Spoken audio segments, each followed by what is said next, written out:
So hello good morning everyone. I am Vinod Singh and welcome to the current exam. So आज की class में हम 4 जुलाई का करंट अफेयर्स कवर करने वाले हैं। तो चलिए देखते हैं। पहला क्वेश्चन देखिए आप लोग।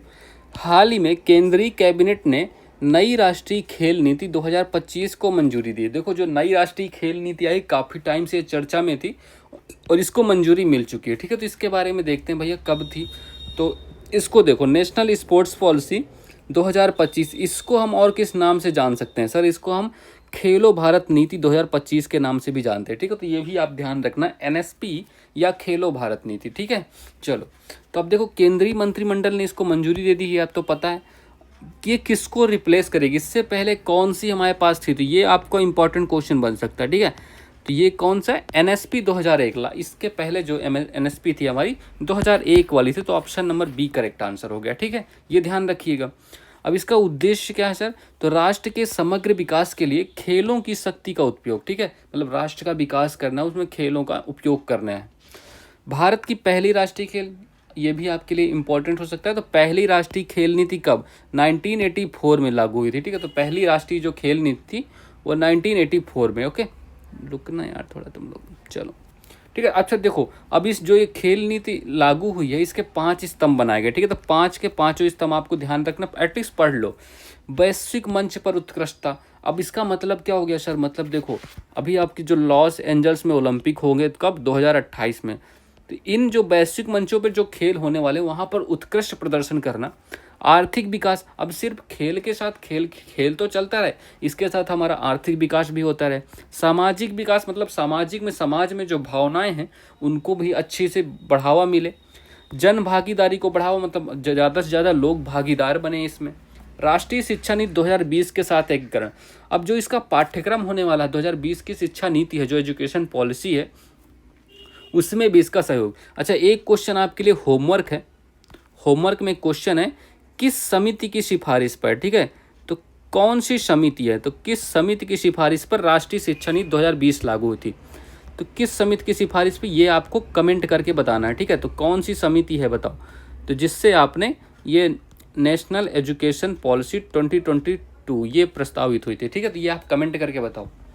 चलिए, अब देखो, ये कुछ और खेल हैं जो आपके एग्ज़ाम में पूछा जाता है। मोस्टली आपको एग्ज़ाम में पूछा जाता है, जो टर्मिनोलॉजी होती है या शब्दावली होती है ना खेल से रिलेटेड, वो पूछी जाती है आपके एग्ज़ाम में। तो ये देख लो। अब चलो इसको अच्छे से देखना। तो फुटबॉल से रिलेटेड आपको गोल तो पता है, पेनाल्टी, ड्रिबल, ये मोस्टली मतलब बहुत बार ये रिपीटेड क्वेश्चन है ड्रिबल। तो ये फुटबॉल से संबंधित है। फाउल भी आपको पता है, ऑफ साइड, और ये फ्री किक भी ध्यान रखिएगा, कॉर्नर किक भी ध्यान रखिएगा। ठीक है, तो ये सब फुटबॉल से रिलेटेड है। अब बास्केटबॉल देखो, तो बास्केटबॉल से भी ड्रिबल। अब कंफ्यूज मत होइएगा, ड्रिबल अगर आता है तो फुटबॉल बास्केटबॉल दोनों से। ठीक है, और ये डंक भी याद रखिएगा, ये भी कुछ एग्जाम में आ चुका है। और रीबाउंड। ठीक है, तो ये सब एग्जाम में रिपीटेड क्वेश्चन है। बाकी फ्री थ्रो, फाउल और लेअप भी आपको ध्यान रखने हैं। बैडमिंटन से रिलेटेड क्या है? स्मैश हो गया, ड्रॉप शॉट हो गया, ये शटल कॉक ये आता है। ठीक है, ये क्वेश्चन आ चुका है। और सर्व। ठीक है, सर्व तो आपको पता होगा, फॉल्ट हो गया, क्लियर हो गया, ड्रॉप शॉट हो गया, स्मैश हो गया। ठीक है, हॉकी की शब्दावली क्या है सर? तो हॉकी में भी ड्रिबल है। ठीक है, तो ड्रिबल देखो, अब इसीलिए तो ये इंपॉर्टेंट है आपको, ताकि कंफ्यूज रहो, है ना। और क्या हो गया सर? हॉकी में ड्रिबल हो गया, पेनाल्टी हो गया, फ्री हिट हो गया। ठीक है, टेनिस का देखो, टेनिस का ड्यूस मोस्ट इम्पॉर्टेंट। ठीक है, तो टेनिस का जो ड्यूस है, बहुत रिपीटेड क्वेश्चन है ये। ठीक है, टेनिस का ड्यूस ध्यान रखना, वॉली याद रखना, एस याद रखना, सर्व याद रखना। ठीक है, चलिए क्वेश्चन नंबर 2 करते हैं।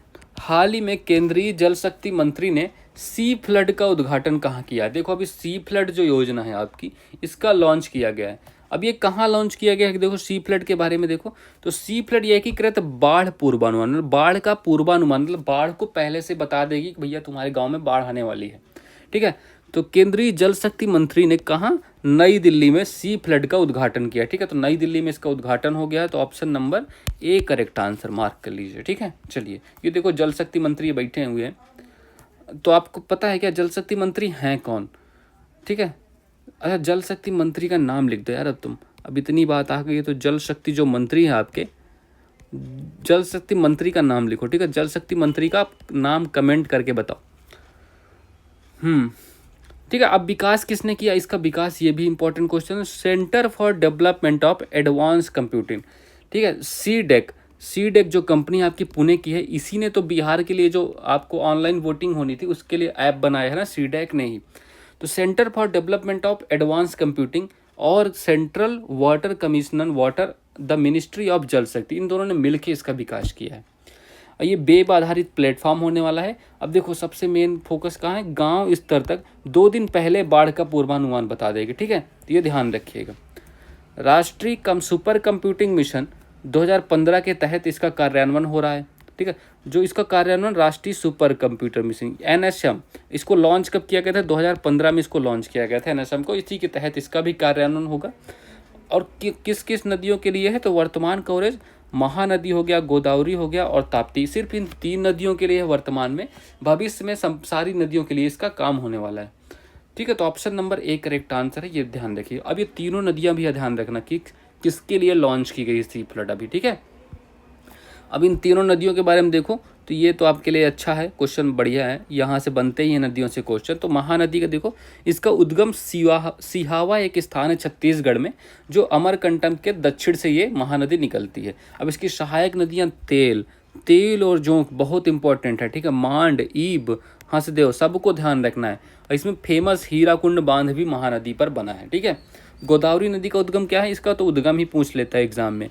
नासिक महाराष्ट्र में त्र्यंबकेश्वर की ब्रह्मगिरी पहाड़ी से, ये ब्रह्मगिरी एक आपकी पहाड़ी है, ठीक है, ब्रह्मगिरी पर्वत है, ठीक है। चलो सहायक नदी कौन कौन सी इसकी सर, सहायक नदी प्राणहिता, इंद्रावती, शबरी, प्रवरा, मंजरा, इसकी गोदावरी की सब सहायक नदियां हैं। अच्छा लोकेशन देख रहे हो, ये है गोदावरी आपकी यहाँ पर, ये आपकी महानदी, और तापी कहाँ है, ताप्ती ये है, ठीक है, ताप्ती ये, ठीक है। चलिए तो तापी नदी के बारे में देखो, इसकी सहायक नदी पूर्णा होगी, गिरना, पंजरा और उकाई बांध इसी नदी पर है, ठीक है। तो ये ध्यान रखिएगा ये भी। चलिए तो क्वेश्चन नंबर 3 देखते हैं। हाल ही में अंतर्राष्ट्रीय एजेंसियों के साथ समन्वय से नारकोटिक्स कंट्रोल ब्यूरो ने मादक पदार्थों के विरुद्ध कौन सा ऑपरेशन चलाया है। देखो मादक पदार्थों के विरुद्ध कौन सा, एनसीबी ने चलाया है, ठीक है। तो ऑपरेशन मेड मैक्स को चलाया, ठीक है। तो ऑपरेशन मेड मैक्स से आप कमेंट करो, ठीक है, सॉरी करेक्ट आंसर मार्क करो। अब ये है क्या सर, देखो तो इसको लॉन्च करने वाला कौन हो गया, लॉन्च करने वाला का नारकोटिक्स कंट्रोल ब्यूरो, एनसीबी ने इसको लॉन्च किया है। अब एनसीबी के बारे में देखो तो इसकी स्थापना 1986 में हुई थी बाई एनडीपीसी एक्ट 1985 का। तो 1985 का जो एनडीपीसी एक्ट था उसी के तहत 1986 में नारकोटिक्स कंट्रोल ब्यूरो की स्थापना हो गई। इसका हेडक्वार्टर कहाँ है, दिल्ली में इसका हेडक्वार्टर है। किस गृह मंत्रालय के अंतर्गत ये आता है, ठीक है। ये इतना ध्यान आपको रखना है। अब इसका उद्देश्य क्या है सर, इंटरनेशनल जो ड्रग कार्टेल को ध्वस्त करना, जो ड्रग है उसको रोकना है, और जो दवाएं हैं ना, ड्रग वाली दवाएं, ड्रग मतलब दवा ही होता है, कि अवैध व्यापार को रोकना है, ठीक है। तो ये इसका उद्देश्य होने वाला है। और कवरेज कहाँ कहाँ होगा, एशिया में होगा, यूरोप में होगा, उत्तरी अमेरिका, ओशेनिया, ठीक है। तो इन सब में होने वाला है। तो ये मतलब इंटरनेशनल लेवल पर चलाया जाएगा। तो ऑपरेशन मेड मैक्स, ठीक है। तो ऑपरेशन मेड मैक्स आपको ध्यान रखना है। अच्छा ऑपरेशन सिंधु तो आपको पता है, ऑपरेशन सिंधु किसने इंडिया ने कहाँ पर चलाया था, ईरान से अपने भारतीयों को निकाला था। सिंदूर इंडिया ने पाकिस्तान पर चलाया था, ठीक है ना। ऑपरेशन बिहाली, अच्छा ये मैंने अभी लेटेस्ट में कराया था। ये आप कमेंट करके बताओ ऑपरेशन बिहाली कहाँ लॉन्च किया गया, ठीक है। तो ये होमवर्क है, कमेंट करो आंसर अपना। चलिए तो कुछ और ऑपरेशन देखते हैं। तो ऑपरेशन गंगा देखिए, ऑपरेशन गंगा कहाँ, यूक्रेन से हमने भारतीयों को निकालने के लिए चलाया था, कब, अप्रैल 2022 में। ऑपरेशन दोस्त टर्की से हमने भारतीयों को निकाला था, यहाँ पर टर्की और सीरिया में जो भूकंप आया था उससे बचाने के लिए। ऑपरेशन कावेरी, सूडान में सिविल वार छिड़ गया था, तो सूडान में हमने चलाया operation Kaveri. Operation Ajay, Israel और हमास का वार जब हो रहा था तो इजराइल से हमने भारतीयों को निकाला था ऑपरेशन अजय के द्वारा। ऑपरेशन इंद्रावती, ये हैती अच्छा हैती आपको पता है इसकी लोकेशन का, ये अमेरिका के आसपास है, आप इतना गेस करो अब कहाँ है। तो हैती से निकालने के लिए इंद्रावती। और ऑपरेशन सिंधु अभी ईरान और इजराइल का जो कॉन्फ्लिक्ट चल रहा है तो ईरान में चलाया गया था, ईरान से भारतीयों को निकालने के लिए ऑपरेशन सिंधु, ठीक है। चलिए क्वेश्चन नंबर 4 देखिए। हाल ही में स्टारलिंक ने भारत के किस पड़ोसी देश में अपनी सेवाएं प्रारंभ की है। अब आपको स्टारलिंक के बारे में तो पता है ना, स्टारलिंक तो आपको पता है किसका प्रोजेक्ट है, स्पेस एक्स का प्रोजेक्ट है ये, और 2019 में लॉन्च किया गया, मई 2019 लिख लो, ठीक है। तो मई 2019 में इसको लॉन्च किया था स्टारलिंक, ठीक है। तो ये आपको पता है, ठीक है। उद्देश्य क्या होता है इसका? कम लागत वाला उपग्रह आधारित ब्रॉडबैंड नेटवर्क बनाना, मतलब हर जगह इंटरनेट, दूर दराज के क्षेत्रों में इंटरनेट पहुंचाना इसका काम होगा। स्टारलिंक उपग्रहों को पृथ्वी की निचली कक्षा में 350 किलोमीटर से 1200 किलोमीटर की ऊंचाई पर स्थापित किया जाएगा। ठीक है, ठीक है। देखो, तो ये तो समझ आ गया, उपग्रहों की पृथ्वी के निचले मतलब जो लोअर अर्थ ऑर्बिटल में उपग्रह स्थापित किए जाएंगे उसी से। देखो, पहले आपके जो संकेत होंगे पृथ्वी से आपको ऊपर उपग्रहों तक भेजाएंगे, फिर उपग्रहों से आपके मोबाइल और मोबाइल लैपटॉप पे इंटरनेट कनेक्टिविटी प्रदान की जाएगी। ठीक है, तो ये इसका सिस्टम होने वाला है। तो अभी देखो, अनुमति कहाँ का, पहले इंडोनेशिया को भी अनुमति मिल चुकी है, अब श्रीलंका को लेटेस्ट में अनुमति मिली है, तो ये ध्यान रखिएगा। श्रीलंका को, अब भारत और श्रीलंका के बीच पाक स्ट्रेट है, जल संधि है, ये आपको पता है। कौन कौन से मिलिट्री एक्सरसाइज होती हैं? मित्र शक्ति सिलिनेक्स। राजधानी क्या है श्रीलंका की? श्री जयवर्धने कोट्टे। ठीक है, तो ये भी आपको ध्यान रखना है। तो option number A correct answer है, श्रीलंका इसका राइट आंसर। ठीक है, चलिए। तो एलोन मस्क भाई साहब का है, स्पेस एक्स तो आपको पता है ना, एलोन मस्क का है, तो ये आपको ध्यान रखना है। चलिए, अच्छा, ये कुछ और गवर्नमेंट स्कीम है, इनको भी जल्दी से रिवीजन कर लो। ठीक है, क्योंकि अब आपके एग्ज़ाम लगे हुए हैं, कुछ भी आपके एग्ज़ाम में छूटना नहीं चाहिए, मेरा यही उद्देश्य है। ठीक है, तो प्रधानमंत्री जनधन योजना कब लॉन्च हुई थी? 28 अगस्त 2014 को। ठीक है, तो मिनिस्ट्री ऑफ फाइनेंस की ये योजना थी। प्रधानमंत्री स्वास्थ्य सुरक्षा योजना, देखो इनकी लॉन्च डेट आपको पता रखनी चाहिए, 22 जनवरी 2015। प्रधानमंत्री मुद्रा योजना, ये सब इम्पॉर्टेंट हैं, 8 अप्रैल 2015 को। प्रधानमंत्री जीवन ज्योति बीमा योजना 9 मई 2015, और प्रधानमंत्री सुरक्षा बीमा योजना 9 मई, ये भी 2015। ठीक है, तो ये दोनों एक साथ लॉन्च हुई थी। अटल पेंशन योजना मोस्ट इंपॉर्टेंट यही है, ये मई 9 2015 में। ठीक है, ये आपको ध्यान रखने हैं। चलो, क्वेश्चन नंबर 5 करते हैं। हाल ही में प्रधानमंत्री मोदी को किस देश के सर्वोच्च नागरिक सम्मान officer of the order of the star से सम्मानित किया गया है? भाई साहब, ये जब निकले थे ना इंडिया से जब निकली थी इनकी फ़्लाइट, तभी समझ आ गया था कि भैया ये कुछ करंट अफेयर्स बनाने जा रहे हैं आपके लिए। हाँ, तो बिल्कुल बना दिए ये लोग। तो पीएम मोदी ने अभी बहुराष्ट्रीय यात्रा 5 देशों की स्टार्ट करी है ना। तो आपको पता है, घाना से ये निकल चुके हैं, और त्रिनिदाद और टोबैगो पहुंच चुके हैं। ठीक है, ये उसके बाद अर्जेंटीना जाएंगे, फिर ब्राज़ील जाएंगे, फिर नमीबिया जाएंगे।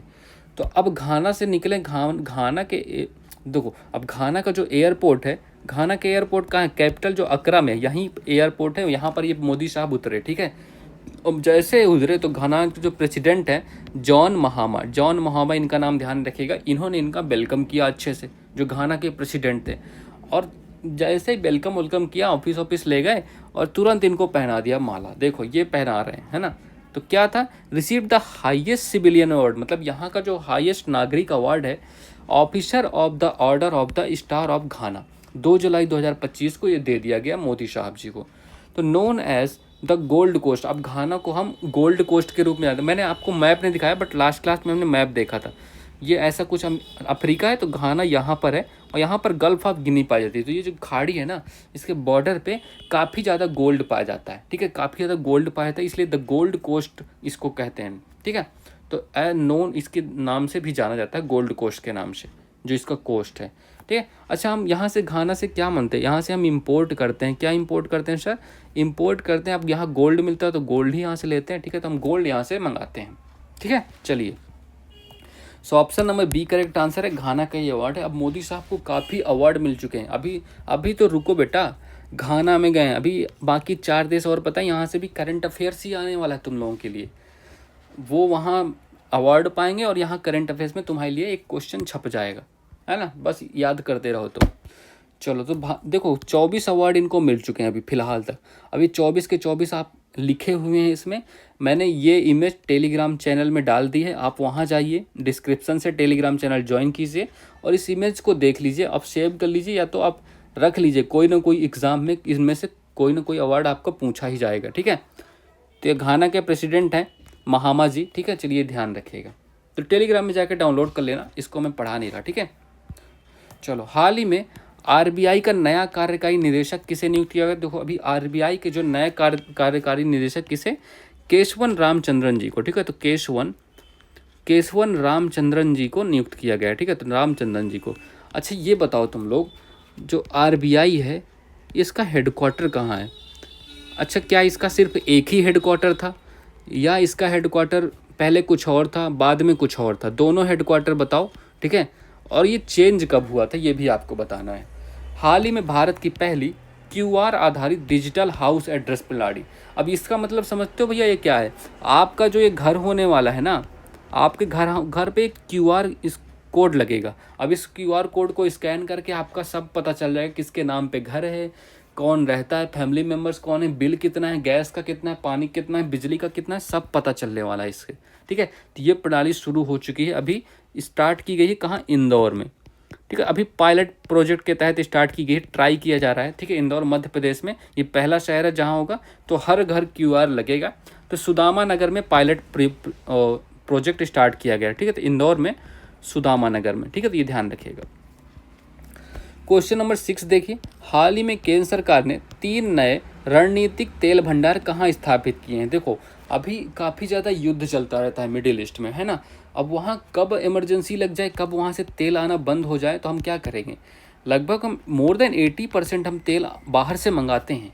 तो हमें क्या करना है? हमें बनाना है तेल स्टोरेज टैंकर, ठीक है, मतलब तेल भंडार बनाने हैं हमें। अब तेल भंडार हम 3 नए रणनीतिक तेल भंडार बना रहे हैं। देखो संकट के जो समय तेल कभी खत्म ना हो, इसके लिए हम इनको मंगा के भंडार कर लेंगे अपने यहाँ, तो कच्चे तेल को सुरक्षित रखेंगे, ठीक है। तो ये आप ध्यान रखना।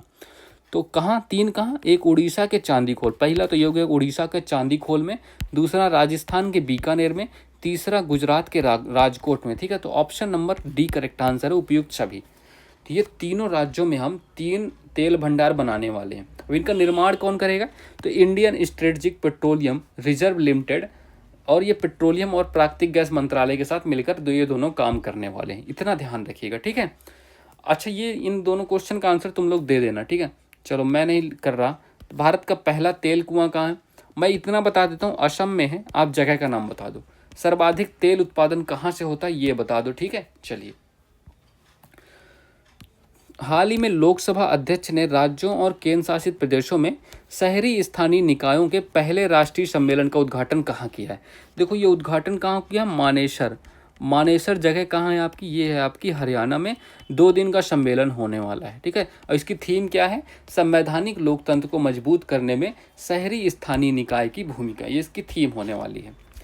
हाल ही में मुख्यमंत्री प्रतिज्ञा योजना किसने लॉन्च की है? भैया कहाँ है चुनाव? बिहार में। आइए ना हमारे बिहार में, है ना। तो बिहार में चुनाव आ रहे हैं, तो बिहार में यही सब आएंगे। अब नीतीश जी को, भाई कोई भी को पार्टी जीते, नीतीश जी ही मुख्यमंत्री बनते हैं ना। मुख्यमंत्री थे, मुख्यमंत्री हैं, मुख्यमंत्री रहेंगे, ऐसा कुछ इनका नारा है ना। चलिए, तो इसमें ये लॉन्च की गई है, ये एक प्रकार की इंटर्नशिप योजना है, ठीक है। तो इंटर्नशिप मतलब पैसा मिलेगा, पैसा, ठीक है। तो इंटर्नशिप योजना अब किसके लिए है? जो 12th पास बच्चे होंगे, 12th पास वालों को 4000 महीने, मतलब साथ में इंटर्नशिप होगी, 4000 महीने पैसा मिलेगा। और जो आपके ITI या डिप्लोमा वाले बच्चे हैं ना, तो उनको कितना मिलेगा? 5000 महीने, ठीक है। और जो आपके मतलब ग्रेजुएट या पोस्ट ग्रेजुएट हैं, ठीक है, तो UG या PG हैं, तो उनको मिलने वाला 6000 रुपये, ठीक है। तो ये आपको ध्यान रखना है। अच्छा, अभी एक और बिहार में एक और योजना स्टार्ट हुई थी, कौन? CM मुख्यमंत्री कलाकार पेंशन योजना। तो कलाकार पेंशन योजना ये भी आपको बिहार से याद रखना है, ठीक है। तो अभी इलेक्शन है, तो काफ़ी योजना आएंगी, ठीक है। चलिए, so that's all for this class. I hope आपको क्लास में मज़ा आया, आपने बढ़िया सीखी। तो इसी बात पे लाइक कर दीजिए, शेयर कर दीजिए, और सब्सक्राइब तो कर ही दिया होगा आपने। चलिए, so have a good day and thank